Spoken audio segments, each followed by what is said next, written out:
Sometimes what you're carrying isn't in your arms, it's in your past. Terminal C at Red Hollow International Airport in Ohio buzzed louder than usual on that gray March morning.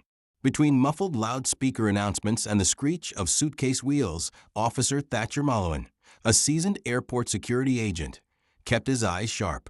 At his side, Bishop, a Belgian Malinois with an almost supernatural nose and a restless spirit, sniffed the polished floor like he was chasing something only he could sense.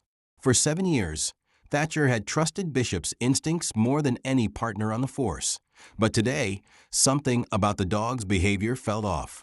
Then she appeared, a tall blonde woman moving slowly through the crowd, balancing 2 paper bags in her hands, her pregnant belly pressed against the white blouse beneath a dark navy coat, clearly in her final trimester.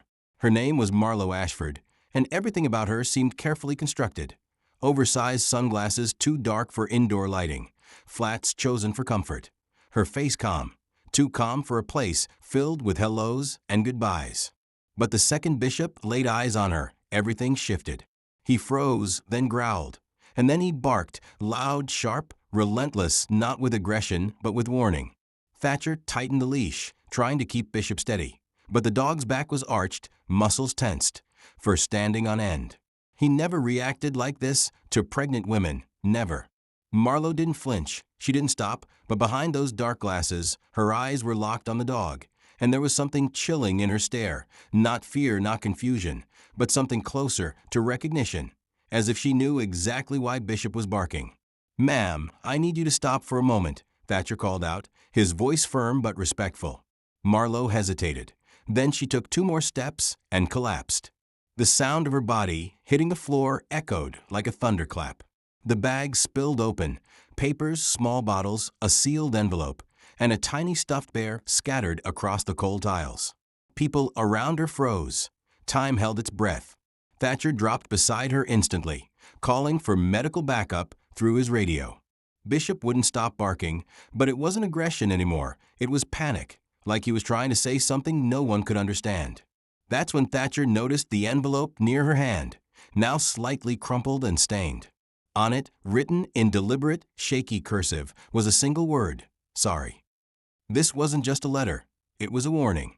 And in that moment, as the distant sound of sirens began to close in, Thatcher had the sinking feeling that this woman, and whatever she was carrying, was never meant to reach this airport.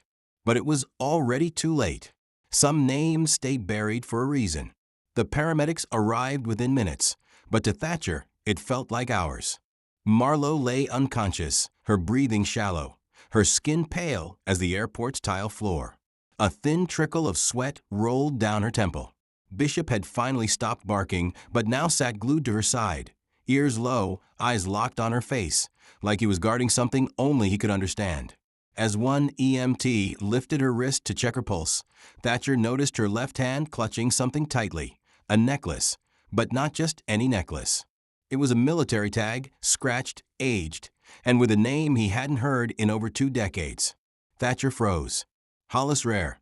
The name slammed into his chest like a punch. Memories came flooding back. Uniforms, heat, sand, and gunfire echoing in a desert far from here. Hollis was more than a name. He was someone Thatcher had tried hard to forget. The tag should have been buried years ago with its owner. What the hell was it doing in the hand of a woman he'd never seen before? Marlo Ashford. The EMT read aloud from her ID, clipping it to the stretcher as they prepared to move her. Thatcher's mind raced. The envelope, the necklace, the name. Something wasn't lining up. He picked up the sealed envelope she dropped and slipped it into his coat pocket without a word. He didn't know why, maybe instinct, maybe guilt, maybe because whatever was inside wasn't meant to be opened by just anyone. As the gurney rolled away, Bishop pulled against his leash, whining softly. It wasn't his usual behavior. Thatcher knelt beside the dog, hand firm on his collar. "You knew something," he whispered, "didn't you?" Bishop let out a low, broken whimper, one Thatcher had only heard once before, the day Hollis didn't come back. Back in the staff office, Thatcher stared at the envelope under the harsh fluorescent light. The handwriting was unmistakable. It wasn't Marlowe's, it was Hollis's, slanted, rushed, and all uppercase, like he always wrote under pressure. But Hollis was dead, Kia, confirmed, funeral held, coffin closed. How could this letter exist now, in 2025? Thatcher sat down hard in the metal chair, the noise echoing through the empty break room. He reached into his coat and slowly, carefully, opened the envelope. Inside was a single page, yellowed at the edges. His hands shook as he unfolded it. The first line read, "If you're reading this, it means I failed to keep my promise. Some ghosts don't haunt, they guide." Thatcher read the first line again, this time slower. "If you're reading this, it means I failed to keep my promise." His heart pounded against his ribs, as if trying to push the truth away. The rest of the letter was written in the same frantic tone, half confession, half warning. Hollis spoke of someone he had met during their last tour in Kandahar, a woman named Lena, a civilian translator, and a secret he swore to protect until the day he died. She was carrying more than just her own past, the letter read, and I was carrying more than just gear. Thatcher remembered Lena not well. She was quiet, always in the shadows, never too close to the soldiers. But Hollis had looked at her differently. Now 22 years later, a woman named Marlo Ashford had collapsed in an airport, clutching Hollis's dog tag and carrying his letter. The math was horrifying, but it made sense. If Lena had been pregnant when Hollis died, Marlo could be the child. But if that was true, why was she here? Why now? His thoughts were cut short by a sharp knock at the door. Officer Dorian Fay, Thatcher's young but sharp-eyed partner, stepped inside with a tight expression. "She woke up," Dorian said. "She's asking for you." Thatcher stood slowly, folding the letter and sliding it back into his coat pocket. The chill in his spine had nothing to do with the cold. "What's her condition?" "Stable, confused, but she said your name specifically." Thatcher didn't remember ever meeting Marlo before today, but something about the way Bishop had reacted, and now her asking for him. It wasn't a coincidence. He followed Dorian down the sterile hallway toward the airport clinic where they'd stabilized her. The hum of the fluorescent lights above seemed louder than normal. Every step toward her door felt like walking into a chapter of his past he never wanted to reopen. He paused outside the room. Through the glass, he could see her sitting up, pale, lips dry, hands fidgeting with a hospital blanket. She looked younger now, vulnerable, like someone barely holding herself together. Her eyes lifted, their gazes met, and for a second, just one, he saw Hollis in her expression. The shape of the eyes, the weight of unspoken truth. She mouthed something, not a greeting, not a name, it was a question. "Do you know who I am?" You can hide a secret for decades until it looks you in the eyes. Thatcher stepped into the room, and the silence felt heavier than the air itself. Marlo didn't speak at first. Her hands were clenched around the hospital blanket, knuckles pale. Her eyes, though, they never left his. They weren't just looking at him. They were searching him, measuring something. "You knew him, didn't you?" she asked, her voice hoarse but steady. "Hollis Rare." She didn't say "my father," and Thatcher didn't answer right away because part of him still couldn't say it out loud. "I served with him," Thatcher finally replied, his voice quiet. "We were in the same unit until the last tour." She nodded once, as if confirming something only she could see. "He wrote about you," she said, and her eyes welled with tears that didn't fall. "Said you were the only man he trusted. Said if something happened to him, you'd know what to do." Thatcher's throat tightened. He didn't feel worthy of that kind of trust, not after the decisions he'd made, not after how Hollis died. Marlo reached under her pillow and pulled out a second letter, worn, creased, almost falling apart. "He wrote this to me before I was born. My mother kept it hidden my whole life, said it was too dangerous, that it would only bring pain." She handed it to him with trembling fingers. Thatcher took it, feeling the weight of it, like it was lined with lead.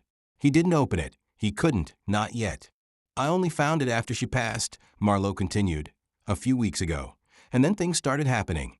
People watching me, following me. Someone tried to break into my apartment. They didn't take anything, just searched, as if they were looking for something specific." Her voice cracked now, and she pressed her hand against her belly, instinctively protective. "That's why I came here, to find you, to find out who he really was and why someone still wants whatever he left behind." Thatcher sat down slowly in the chair by her bedside, the letter resting on his knee like it might catch fire at any moment. There were things Hollis never told anyone, he said. Not even me. But if someone's still after his secrets, it means whatever he buried didn't stay buried. Marlo turned her head, staring at the blank wall. And now I'm the one carrying it. Thatcher didn't correct her because, deep down, they both knew she wasn't just talking about the baby. Some things are stolen to protect the world, others to protect a soul. That night, Thatcher sat alone in his apartment, the letter from Marlo still unopened on the table in front of him. The lamp cast a dull yellow light over the edges of the paper, making the words to my daughter, "If I'm gone, look even heavier." Bishop lay at his feet, ears twitching, eyes half open, alert even in rest. The air felt thick with memory and guilt. There were things Thatcher remembered from that final mission with Hollis, things no one else was supposed to know, things that had haunted his sleep for over 20 years. He finally opened the letter. Hollis's handwriting, shaky and rushed, spilled across the page like a man trying to outrun time. He spoke of government files, hidden documents, and a flash drive taken during a covert recovery operation, one that wasn't in any official report. "They told us we found weapons," the letter read, "but what I saw wasn't designed for the battlefield. It was information, personal names, coordinates, and something else, something they were willing to kill for." Thatcher's stomach dropped. He remembered that mission, the night Hollis disappeared for nearly 4 hours and came back with blood on his shirt and fear in his eyes. He'd never explained, never told anyone what he'd done, just handed off a sealed satchel to someone from Langley and pretended it never happened. Until now. Now that satchel's contents had likely never reached its destination, or worse, it had, and someone wanted it back. A knock on the door snapped him out of his spiral. 3 sharp raps, not random, not hesitant. Bishop stood in a flash, growling low.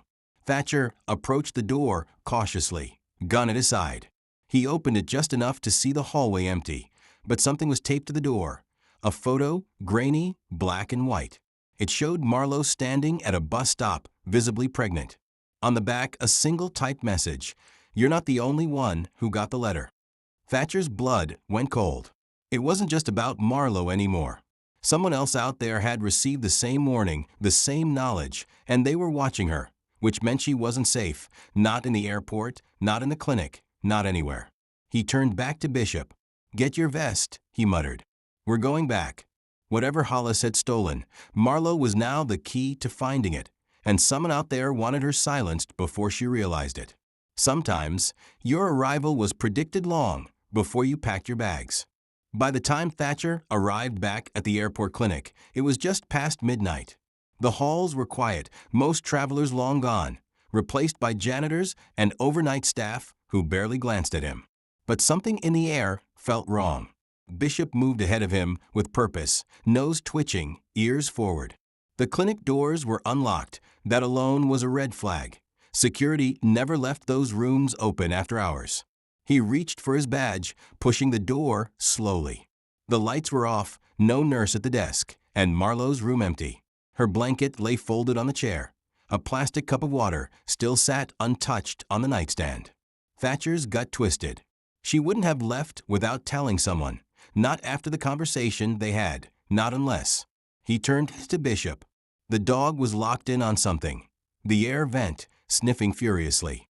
Then he growled, deep angry. Someone had been there recently, and whoever it was, they didn't want Marlo to stay. His phone buzzed in his pocket, unknown number. He answered. No one spoke for 3 seconds. Then a voice, distorted, male calculated. "She's safer with us than with you, Officer Mallowan. Stay out of this. You've already failed her father. Don't fail her too." The line went dead. Thatcher stood frozen, his hands clenched around the phone.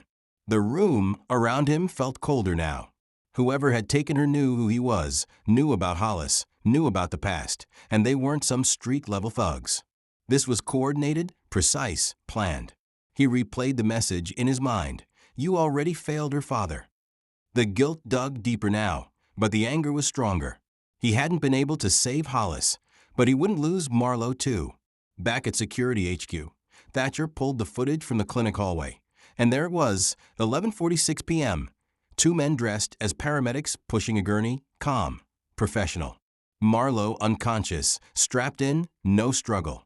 They even nodded at the night staff, fake credentials, real uniforms, and gone in less than 90 seconds. He paused the screen, zoomed in.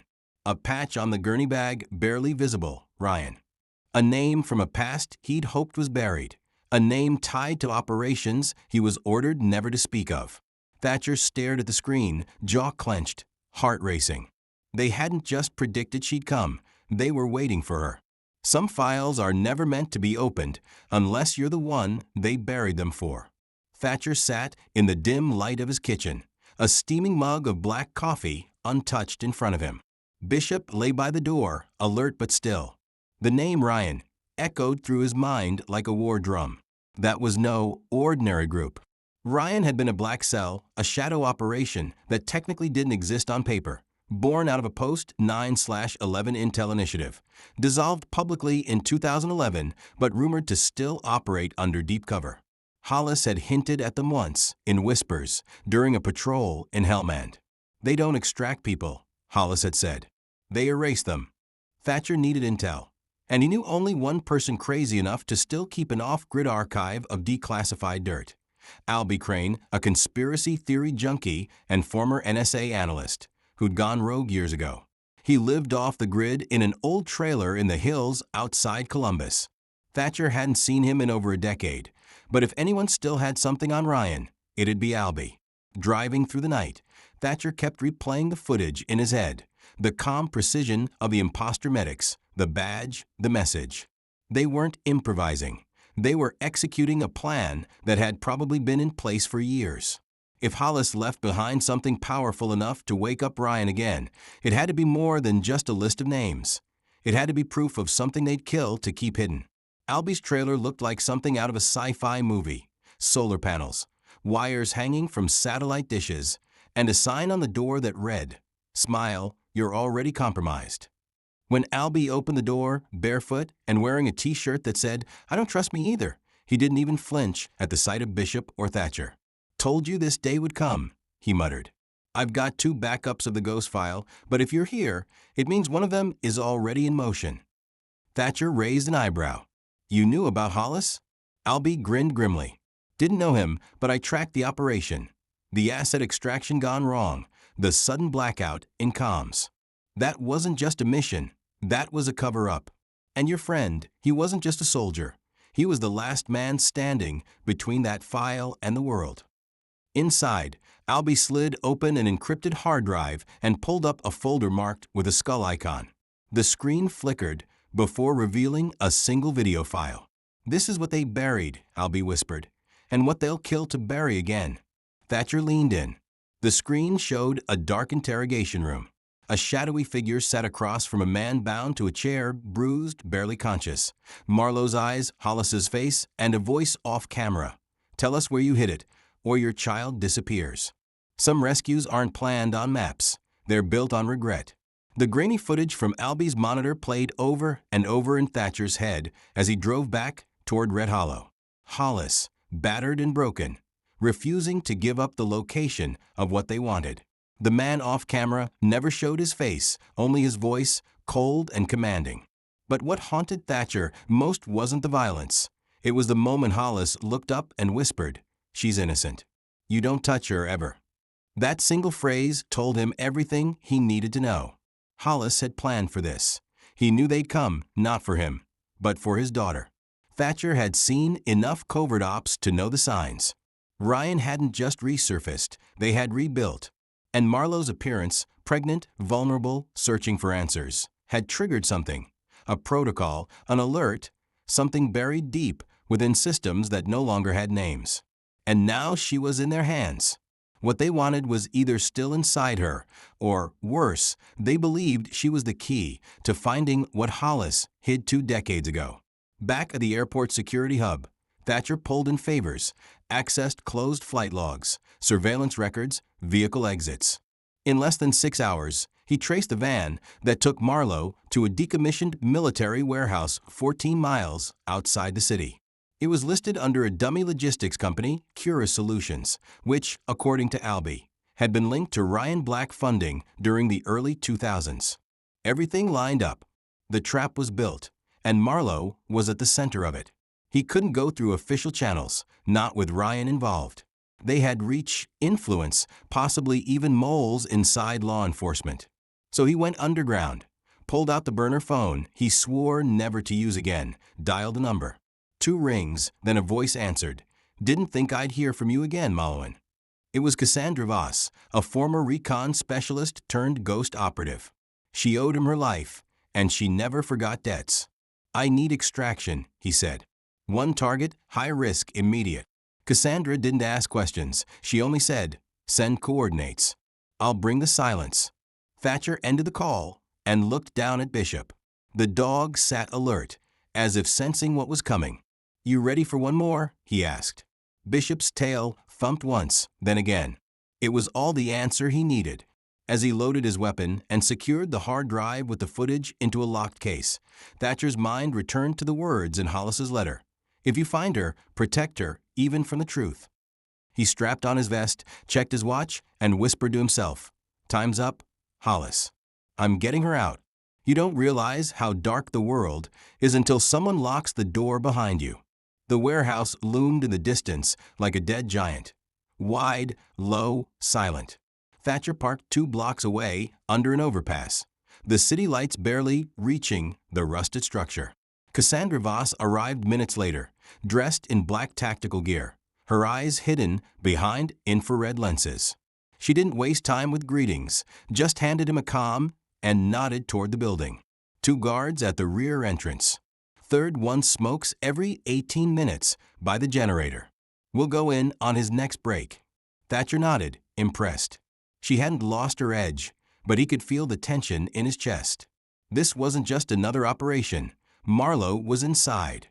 They moved in silence, weaving through shadows. Bishop led the way, his movements fluid, precise. At exactly 2:13 a.m., the 3rd guard lit a cigarette, just like Cassandra said. They slipped through a side panel that had been pried open long ago, forgotten by whoever last inspected the place. Inside, it smelled of oil, metal, and something older, decay. The corridors were narrow, lined with crates that bore no labels. Thatcher's flashlight passed over them, revealing only dust and locks. And then they heard it, a faint voice, weak, female. They followed the sound through a winding path until they reached a locked room with a small window. Marlowe sat inside, cuffed to a chair, her hair matted, lips cracked. But her eyes lit up the moment she saw him. Thatcher's chest tightened. She tried to speak, but her voice was barely audible. Cassandra began working the lock, but Bishop let out a low growl. "Hold," Thatcher said. He turned slowly. From the shadows, behind them, footsteps. 2 men, armed. One of them held a silencer, the other a stun baton. "Step away from the door," the taller one said, calm, as if rehearsed. "You weren't supposed to find her this soon." Thatcher didn't hesitate. And yet here we are. In a single move, Cassandra dropped the first guard with a shot to the leg, while Bishop lunged at the second, knocking the baton loose. Thatcher tackled the taller man, slamming him against a crate. The fight was brief but brutal. Seconds later, both guards were down, and the silence of the warehouse returned, heavier than before. They freed Marlowe. Her voice cracked as she tried to sit up. "They kept asking about a code, something my father gave me, but I don't have it. I don't know what they mean." Thatcher helped her stand. "You do," he said softly. "You just don't realize it yet." As they moved through the warehouse toward their exit point, Cassandra covering the rear, a monitor flickered on behind them, unseen, a security feed, a camera none of them noticed. And behind it, in a dark room somewhere far away, a woman with silver hair and a cold stare leaned forward. "She's active," she whispered to someone off-screen. "The child is waking up." Then she smiled. "Let them run. We're just getting started." Some answers don't come from the living. They echo from those who stayed silent too long. The motel room was quiet, almost unnaturally so. Marlowe sat on the edge of the bed, a blanket wrapped around her shoulders, her fingers tracing the outline of the dog tag still hanging from her neck. Thatcher stood near the window, watching the rain slide down the glass. Cassandra slept in the chair, one eye always half open. Bishop, exhausted, lay curled at Marlowe's feet, his breathing slow and steady. The warehouse raid had taken its toll physically and emotionally, but the real weight now came from what hadn't been answered. "I don't remember her ever talking about him," Marlowe whispered, breaking the silence. "My mother, Lena, she kept everything locked away, literally. She had this wooden box with a broken latch. I was never allowed to touch it." Thatcher turned. "Do you still have it?" Marlowe nodded. "It's at my apartment. They tore the place apart, but I doubt they found it. She hid it inside an old piano, the kind no one thinks works anymore." Her voice cracked. Typical of her. She made everything seem out of tune when, in fact, she was the one carrying the melody. The next morning, with new identities and an unmarked car provided by Cassandra's contacts, they headed toward Marlowe's apartment. The building had been taped off, but Thatcher knew how to get around tape.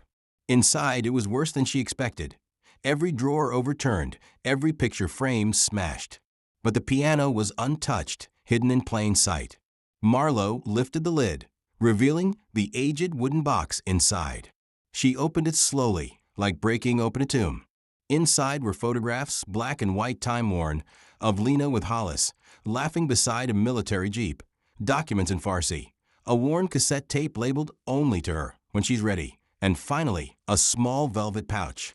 Inside it, a key, old, brass, ornate, with a number etched in the side, 0471. Marlowe stared at it like it was radioactive. "I've seen this number before," she murmured, in her handwriting, on a map of Arlington. Thatcher's eyes narrowed. "That's not just a key, that's a location. A safe deposit box." Back at the motel, they listened to the cassette. Lena's voice was older than Marlowe remembered, slower, more deliberate. "If you're hearing this, it means you're in danger, and I'm sorry. I tried to protect you from him, from them, from the truth, but you are always going to find your way back. You were born to." Marlowe's hands trembled. "I never told you about what they did to Hollis or to me, but what's in that box? It doesn't just belong to them. It belongs to you, and they'll do anything to keep it buried." Outside, the rain had turned to thunder. Lightning lit the sky for a single second, and in that flash, through the motel window, Thatcher saw something, a figure watching. He stood up instantly. "They found us." Cassandra opened her eyes. Bishop growled, and Marlowe whispered, as if the truth had finally surfaced. "It was never about the file. It was about me." Some truths don't fit in a box. They break everything around them. The train to Arlington was quiet, the rhythmic hum on the tracks barely audible beneath the weight of what they were about to do. Marlowe sat between Thatcher and Cassandra, the key clutched tightly in her hand like a lifeline. Bishop lay under the seat, unusually still, as if sensing the gravity of their destination. None of them spoke much. The air between them was thick with anticipation, fear, and questions that had no easy answers. For Thatcher, the silence was a battlefield in itself. He could feel the war returning, not the one fought with guns, but the one fought with memory. They arrived just past noon. The sky was gray, matching the stone streets and heavy federal buildings that surrounded the historical district. The bank was old, made of granite with brass doors and guards that looked more ceremonial than functional. Inside, they were greeted by a receptionist who barely looked up from her screen until she saw the key. Her face changed instantly, recognition, alarm. She stood and called for the manager without another word. Moments later, a man in a sharp navy suit appeared, introducing himself as Mr. Lantan. He led them through a long corridor, past rows of steel deposit boxes. "Box 0471, he said, stopping in front of a vault with dual locks. "This box hasn't been accessed in over 20 years. The account was sealed by request of a Miss Lena V. Ashford. You must be her designated heir." Marlowe nodded, her voice steady. "I am." Lantan inserted his master key. Marlowe inserted hers. Together, the locks clicked, and the heavy drawer slid open with a metallic groan.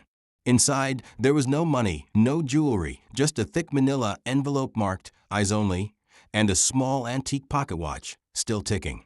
Marlowe picked up the envelope first. Inside were classified documents marked with military seals, some in English, others in Farsi. Photographs of men in uniform. maps with red lines drawn through desert terrain, and one image that made Thatcher step back. It was a younger version of him and Hollis, standing in front of the base, with a woman just barely visible behind them. Lena. But beneath the papers, there was something else. A DNA report, sealed in plastic. The name at the top, Marlowe V. Ashford. And under it, a line highlighted in yellow. Anomalous genetic markers detected. Subject matches Project Helix profile. Cassandra narrowed her eyes. Project Helix. That's Black Ops level biotech. DARPA started that in the 90s and shut it down when too many assets went missing. Thatcher's stomach turned. You're saying she was part of a program? No, Cassandra said quietly, looking at Marlowe. I'm saying she might be the result of one. Marlowe stared at the paper in her hand, her breath shallow. The truth was no longer hidden. Her mother hadn't just protected her from people. She had protected her from herself. And now, as the ticking of the old pocket watch filled the room, the past and future collided. Whatever I am, Marlowe whispered, they've known since before I was born. Thatcher looked at her, then at the folder. And they're not going to stop now. You don't need to wear a uniform to be a weapon. Sometimes being born is enough. Back at a secure hideout provided by Cassandra, an abandoned ranger station deep in the woods of West Virginia, the team spread the documents across the table. Maps, charts, coded memos, and above all, the Helix files. Cassandra worked quickly, eyes scanning each page with military precision. Thatcher stood by the window, arms crossed, while Marlowe sat silently, the DNA report in her lap. The truth was starting to take shape, but it was far more dangerous than any of them expected. Project Helix wasn't just gene research, Cassandra finally said, holding up one of the faded documents. It was an off-record operation built to identify and manipulate inherited biological advantages. Intelligence, strength, memory, even psychological resilience. They weren't trying to create super soldiers, they were trying to breed them. Thatcher's voice was low. Selective pairing, controlled environments, monitoring from birth. Cassandra nodded. And according to this, Lena was a volunteer, or maybe a target. She had genetic markers they considered prime. Thatcher looked at Marlowe. And Hollis. He wasn't just your father, Cassandra replied. He was your handler, your protector, your warning system. Marlowe's eyes filled with tears, but she didn't cry, not now. So my entire life was planned, she asked. Everything. No, Thatcher said gently. But someone planned for what you could become. That doesn't mean they get to decide who you are. She shook her head. Then, why do I feel like something's changing inside me? Cassandra looked up sharply. What do you mean, changing? Marlowe hesitated. Lately, I've been remembering things I never lived, places I've never been. I can hear voices sometimes, echoes, not just thoughts, memories, but they're not mine. The room went silent. Cassandra pulled out a page from the bottom of the folder, a psychological evaluation labeled Subject 6A. The subject described shared memory imprints, heightened perception, and a deep connection to biological instincts, particularly with canines. She looked at Bishop. The dog hadn't moved from Marlowe's side since she entered the room. He responded to her faster than to Thatcher, almost like he was reading her mind. She's not just carrying traits, Cassandra said slowly. She's carrying access. They engineered her to receive something. Thatcher sat down, face pale. That's why they didn't kill her. They need her conscious, alive, awake. Marlowe looked down at the DNA report, then back at the room. So what happens when I fully wake up? No one answered because none of them knew. And outside, in the cold wind of the forest, the silence wasn't peace, it was preparation. They didn't just create her to survive, they built her to activate. Marlowe woke up in the middle of the night, drenched in sweat, heart pounding like it was trying to break through her chest. At first, she thought it was another nightmare, but there had been no dream, just a wave of heat rushing through her body, followed by silence, so loud it rang in her ears. She sat up slowly on the edge of the cot, her hands trembling. The cabin was dark, lit only by the fading glow of the fireplace. Thatcher. System. Thatcher stirred the moment she moved. He blinked twice, reached for his sidearm, then stopped when he saw her standing still in the dim light, almost glowing from the sweat and firelight. "Marlowe," he asked softly. She turned toward him slowly, like she was trying to calculate the meaning of his voice. Her expression wasn't afraid, it was focused. "I saw them," she whispered. "I don't know how, but I saw them. The lab, the white walls, my mother, others. There were other women, other children. I knew them, but I've never met them." Cassandra sat up instantly. "You're having memory recall. That's not just adrenaline. Something's triggering long-term stored data, things your conscious mind never had access to." Marlowe looked down at her hands. "I don't know what's happening to me, but it doesn't feel like a breakdown. It feels like a beginning." Bishop let out a low, deep growl, not of warning, but of response, as if something inside him recognized a change. The connection between the dog and Marlowe had always been strong, but now it felt biological, instinctive. Then something beeped, a faint, steady blinking from the laptop on the table. Cassandra was already on her feet, crossing the room. "That laptop wasn't connected to anything," she said. "It's isolated." But the blinking continued, one light flashing steadily, like a heartbeat. The screen lit up, showing a black window and one line of text. "Helix Protocol Phase 2 Activation Verified." The words pulsed once, then disappeared. A chill ran through the room. "They knew this would happen," Thatcher said quietly. "They've been waiting for this moment, for her to turn on." Marlowe backed away from the screen, her voice barely audible. "I didn't press anything. I didn't connect anything. It just happened." Cassandra closed the laptop and locked it down. "That's because it was never about external control," she said. "The protocol was inside you, and now," she looked at Thatcher, "she's broadcasting. You can't run from your creators, not when they built you to find them." The silence after the protocol activation was louder than any alarm. Marlowe could feel something shifting inside her, not just physically, but mentally, emotionally, even spiritually. She wasn't just changing. She was connecting to something bigger. Thatcher knew their window was closing fast. Now that the Helix protocol had verified its activation, the people behind it, the ones who built it, would already be on high alert. They knew she existed, they knew she was active, and they would come. Cassandra had traced a name from the documents they found in the safety deposit box. Dr. Julian Crest, a former DARPA geneticist, officially declared dead in 2012 after a mysterious lab accident. But encrypted financial logs told a different story. He was still drawing funds through a shell company based in Arizona. "He's not dead," Cassandra confirmed. "He just vanished behind the right paperwork." Marlowe stared at the screen. "If he helped create me, then he owes me the truth." The location was disguised as a rehab center in the middle of the Arizona desert, isolated, silent, surrounded by sand and shadows. But the surveillance feeds painted a different picture. Armed guards, unmarked vehicles, thermal sensors, and reinforced entryways. "This isn't rehab," Thatcher said. "It's a bunker." Cassandra nodded, already unpacking their gear. "Then we go in like it's a fortress." They breached the facility just after midnight, using an old maintenance shaft Albie had found buried in a decade-old blueprint. Inside, the air was cold, sterile, and heavy with something ancient, the weight of secrets. The walls were concrete, the lighting minimal. After navigating through narrow corridors and bypassing security traps, they found a hidden lab on the sublevel.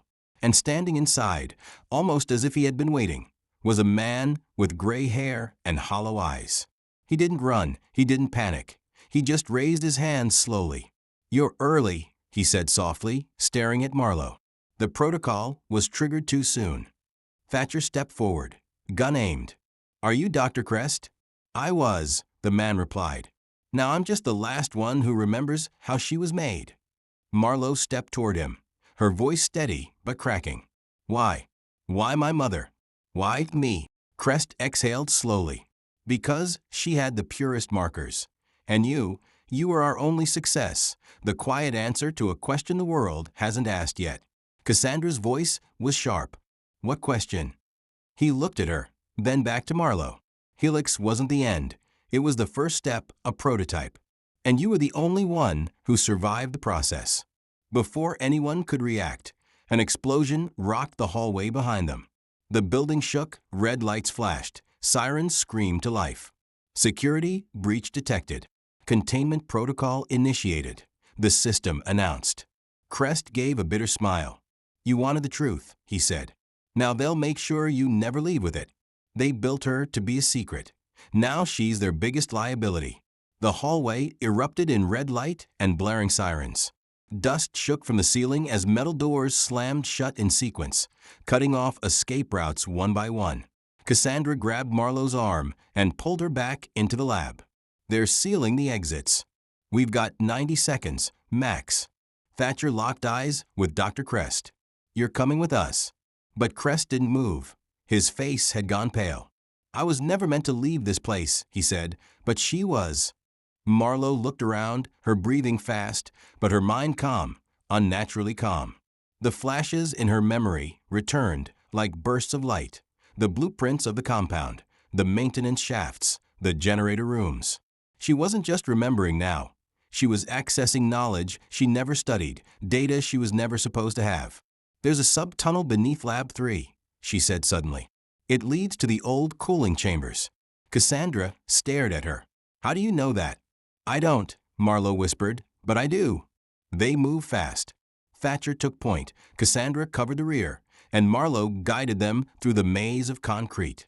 Bishop stayed glued to her side, moving with sharp, instinctual precision. Every corner they turned, Marlowe was one step ahead, predicting camera angles, motion sensors, even guard patrols. It wasn't luck, it was coded survival. They reached a sealed bulkhead near the base of the lab. This was welded shut years ago, Cassandra muttered. Not anymore, Marlowe said. She placed her hand on the panel, and the lock hissed open. The tunnel beyond was narrow, cold, and filled with a hum of forgotten machines. As they moved, Thatcher turned to her. That wasn't muscle memory, that was programming. Marlowe nodded. I think my mother hid more than just a box in that piano. She hid knowledge, maybe even an entire set of instincts. Cassandra glanced back. You're not just remembering this place. You were designed to escape it. Behind them, footsteps thundered through the corridor. Ryan operatives, fully armed, moving fast. Gunfire echoed as they reached the edge of the tunnel. Thatcher fired back, covering the group as they pushed forward. A bullet ricocheted, striking the wall inches from Marlowe's head. Bishop growled and lunged, forcing one of the soldiers to fall back. In the chaos, Thatcher threw a flash grenade into the hallway, buying them a few seconds. They emerged from the tunnel into a dry ravine behind the facility. A van waited, Cassandra's backup. As the vehicle sped into the desert night, Marlowe clutched the pocket watch from the vault, still ticking steadily in her hand. What now? She asked, her voice shaking for the first time. Thatcher looked at her, his eyes hard. Now we stop running, he said, and we start hunting. Cassandra nodded. Because whoever built this program didn't just create you. She looked toward the dark horizon. They created others. If she was the only one, why did the files list numbers? The safe house in rural New Hampshire was quiet, too quiet. It was the kind of silence that didn't feel peaceful but tense, like the world was holding its breath. Inside the cabin, Marlowe sat cross-legged on the floor, sorting through files they had taken from Crest's lab. Pages were scattered around her, worn documents, printed photos, and tapes labeled with cryptic codes. Thatcher leaned against the doorframe, watching her with guarded eyes. Cassandra sat at the dining table with a notepad, trying to build a timeline from the fragments of information. But it was Marlowe who found it, a folded page tucked inside a worn manual, no title, no context, just a list of names, each preceded by the same designation, 6A. She stared at the paper, the names almost glowing against the dim light of the room. I thought I was the only one, she said softly, but I'm not. Thatcher stepped closer, looking over her shoulder. There were 5 names on the list. Marlowe's was the last. These aren't just files, he said. They're identities, subjects. Marlowe pointed to the second name, Kane Ward. I've seen him in my dreams, a boy in snow running. I thought it was just my imagination. Cassandra looked up sharply. It's not imagination, it's neurological. You're connected somehow, genetically or cognitively. You're picking up signals, shared memory, maybe even instinctual communication. Marlowe's voice was barely a whisper. They didn't just make us, they linked us. Later that night, Cassandra decrypted a flash drive found with the papers. On it was a blinking map. 5 red markers scattered across the U.S., each one matched a name from the list. These aren't just identities, she said. They're locations. Dormant subjects, probably unawakened. Thatcher leaned over her shoulder. Or already activated. Marlowe stood. The map reflected in her eyes. If I was triggered, they could be too. Or they could be in danger, like I was. Cassandra nodded grimly. And if they are waking up, they won't know who to trust. Thatcher added, that makes them vulnerable or deadly. Marlowe walked to the far corner of the room, where the pocket watch from the vault sat on a small table. She picked it up, feeling its steady ticking in her palm. There's something about this watch, she said. Something that keeps showing up in my dreams. I think it's more than sentimental. I think it was used to time something. Cassandra glanced at the network code scribbled on Marlowe's DNA report. That sequence at the bottom, it matches part of this signal. That watch might be tuned to the beacon. Thatcher looked between the two. You're saying she can track them? No, Marlowe answered quietly. I think I can feel them. As the team made plans to investigate the closest subject on the list, the map blinked again. One of the markers shifted slightly. Movement. In the snowy forests of Oregon, a teenage boy bolted upright in bed, nose bleeding, breath shallow. He looked at the sky, as if someone had just called his name. He wiped the blood away with a trembling hand and whispered, Marlowe. He didn't know her name, but somehow, he'd always been waiting for her. The town of Silver Pines, Oregon, was a kind of place people forgot, quiet, surrounded by forest, and buried in snow most of the year. Kane Ward had lived there his entire life, raised by a retired military contractor who claimed to be his uncle.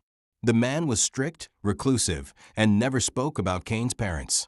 Whenever Kane asked, the answer was always the same. They were lost in service. But Kane never bought that story, not really, because sometimes, late at night, he heard voices in his dreams, and sometimes he saw her. She was always the same girl, blonde hair, dark eyes, strong but scared. Sometimes she was in a lab, other times she was running. Kane didn't know who she was, but every time he woke from those dreams, his hands would shake, his chest would ache, and his nose would bleed. He'd stopped telling his uncle years ago. The last time he brought it up, the man had burned a photo Kane had drawn, the girl's face, right in front of him. You weren't made to remember, he had said. That sentence haunted him more than the dreams. That morning, after the strongest dream yet, Kane had felt something different, like a switch had been flipped. The girl had whispered something this time, a name, Marlowe. And when he woke up, the old clock in the hallway, untouched for years, was ticking again. He didn't know why that scared him more than the dream itself. He went to the basement, to the old chest his uncle had always told him never to open. But something inside Kane told him he had the right now. Inside the chest were medical files, dozens, some with his name, others with codes. 6802. One file had a picture of him at age 5, hooked up to machines. Another showed his blood under a microscope. Helix adaptive subject. Ward. His hands began to tremble. He wasn't adopted. He wasn't orphaned. He was built, trained, and kept under watch. His whole life had been contained, and now the walls were beginning to crack. At that moment, he heard tires on snow outside. His uncle was home early. Kane grabbed the files, shoved them into his backpack, and climbed out through the back window. He didn't know where he was going, only that something inside him was pulling him east, drawing him, calling him. The name Marlowe echoed in his head like a beacon.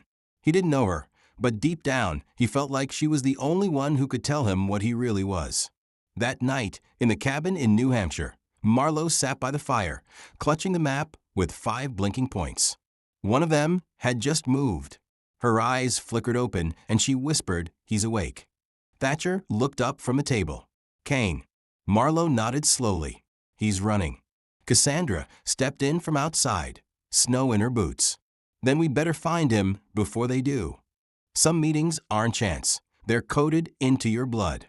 The snow fell hard in northern Pennsylvania as the team crossed state lines in the black SUV Cassandra had modified to avoid surveillance.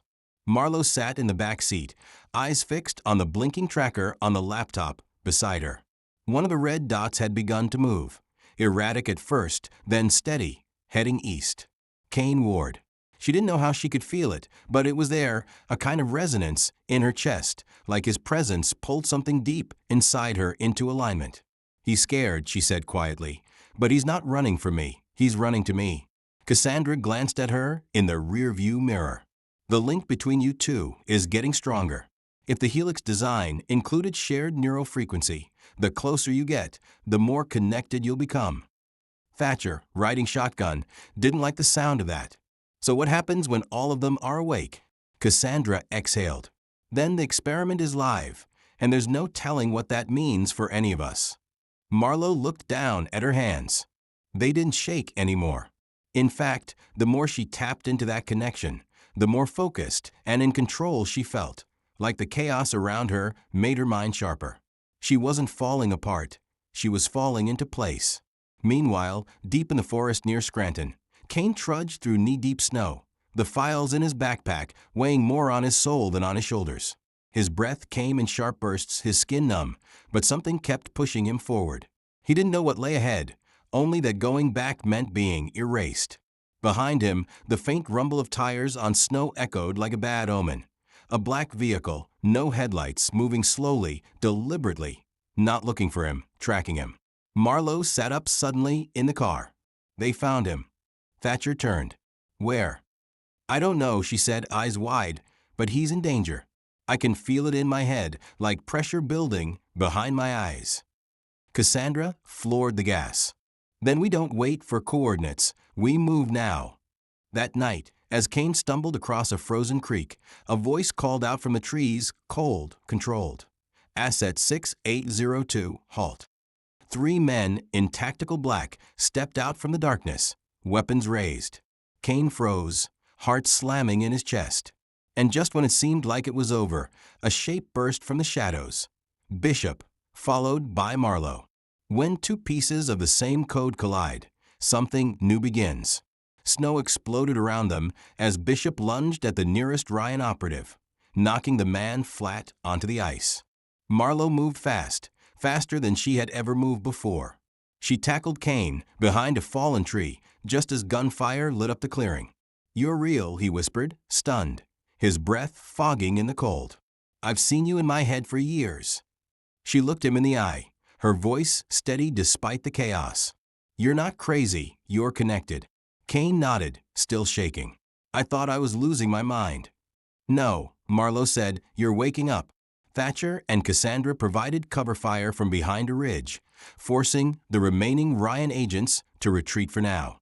When the gunfire stopped and the snow settled again, the forest fell into a tense, eerie silence. Kane looked at Marlo, stunned. "How did you find me?" "I didn't," she said. "We found each other."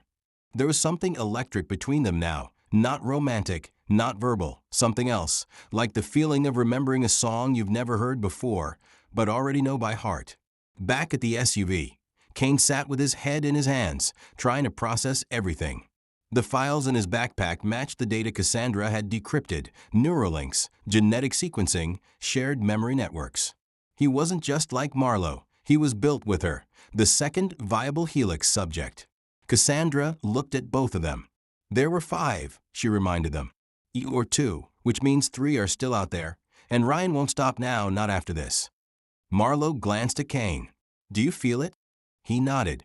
"Like static, like someone's trying to speak, but the frequency isn't tuned yet." "That's them," she said, "the others." Thatcher stepped into the cabin, wiping snow from his coat. "We've intercepted chatter. Ryan isn't regrouping. They're preparing for full sweep protocol. They're going to activate whoever's left or eliminate them before we get there." Cassandra stood and looked out the window, where the storm was building again. This was never about survival. It was about selection. You 2 were designed to survive this long, the rest maybe not. Marlo stood, a quiet fire in her eyes. "Then we don't run anymore. We find the others, we bring them in, and we end this before they do." Kane looked at her, surprised. "You're not scared?" She smiled, a little broken, but still standing. "I am, But fear doesn't mean stop. She reached for the pocket watch, still ticking steadily. Fear just means now. They were built to follow, but they chose to end it. The old facility in the hills of North Carolina looked abandoned, but Marlowe could feel it. The signal was still alive. She, Kane, Cassandra, Thatcher, and Bishop stood at the rusted entrance, knowing this was it. Deep below, the last 3 helix subjects were awake. No more running, no more hiding. They descended into the cold tunnels in silence, guided more by instinct than by memory. Inside they found them, 3 others, just like Marlowe and Kane, marked, modified, connected. No fear in their eyes, just recognition. One of them, a girl, stepped forward. "We've seen you in the dark." Kane nodded. "We came to shut it down." In the control room, Cassandra inserted the final drive. "This wipes everything everywhere." Marlowe looked at her, steady. "Do it." When the system went dark, it was like a breath they didn't know they were holding had finally released. The servers shut down, the codes vanished, the hum that had followed them, their whole lives gone. In its place was silence and peace. For the first time, they weren't assets or subjects. They were simply alive, human. Outside, the sun broke over the trees as the facility collapsed behind them. Kane turned to Marlowe. "It's over." She shook her head. "No, it's just beginning. We end what they started for everyone like us. No more secrets, no more control, just choice." The one thing Helix had never allowed. As they drove away, Marlowe held the pocket watch in her hand, ticking steadily.